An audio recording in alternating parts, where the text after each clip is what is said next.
खुलुमबाय बयखौबो दा बे समाव आङो दंफैयो BTC सेक्रेटारियेटआव नोंथांमोना मोनथिखाबाय मैयानि सानाव BTCनि लेङाइ बुंथिगिरि मानाव गेदेर बिजिरगोरा नार्जारि बिथाङा गावनि जिउखौनो फोजोबना लानाय खौरांखौ दा बिथांनि गोथै सहखौनो दिनै बेवहाय लाबोगोन दा बेयावनो आं खौरां लानो थाखाय फैदों नोंथांमोना नायलांबाय थाबानो जाबाय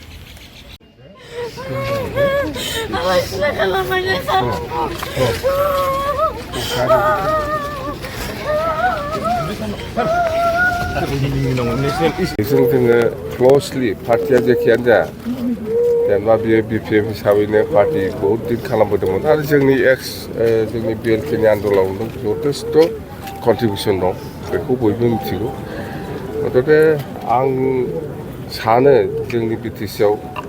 राजनितिखौ नायोबा जोबोद खहा जादों बेबादि राजनिति खालामनो गोरों बा रायजोजों मिलायनानै मावनो गोरों सासे मोजां सोद्रोमा माने गोमाबाय होननानै जों बुंनो हायो आरो बिनि थाखाय BTC काउन्सिल हिसाबै मा खालामनांगौ खालामनाङा बेखौ जोङो काउन्सिलावनो रायलायगोन दा दिनैनि दिनाव माबा मोनसे घोषणा खालामनाया एसे उसुबिदा एसे नर्माल जागोरदों बेखौ आं सानदों बेखिनियानो जाथायनि आन्दोआव माबाफोर सन्देह थायो जों बेखौनो बुंदों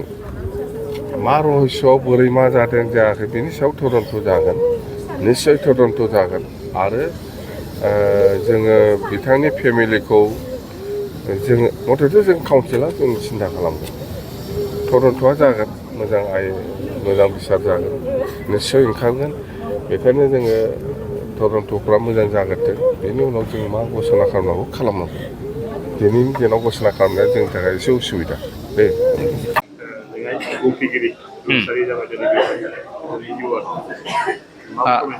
नंथारगौ बिथाङा दिनै मैया मथा-मथि 5टासो बाजियाव बे बुहुमनिफ्राय बिदाय लाबाय आरो बिथांनि थैनायाव जों BTC लेजिस्लेटिभ एसेम्बलि जानानै आं स्पिकार हिसाबै दुखु मोननाय फोरमायहरदों आरो बिथांमोननि न'खराव माबायदिहै बिथाङा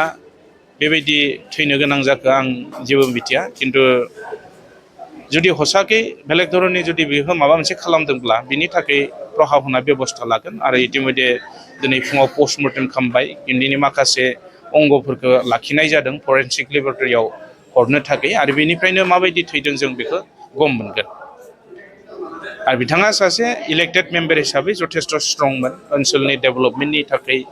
आरो दुखिया दरिद्र बिथांमोनखौ हेल्प खालामनायाव बिथाङा जथेस्थ खामानि मावदोंमोन थेंक इउ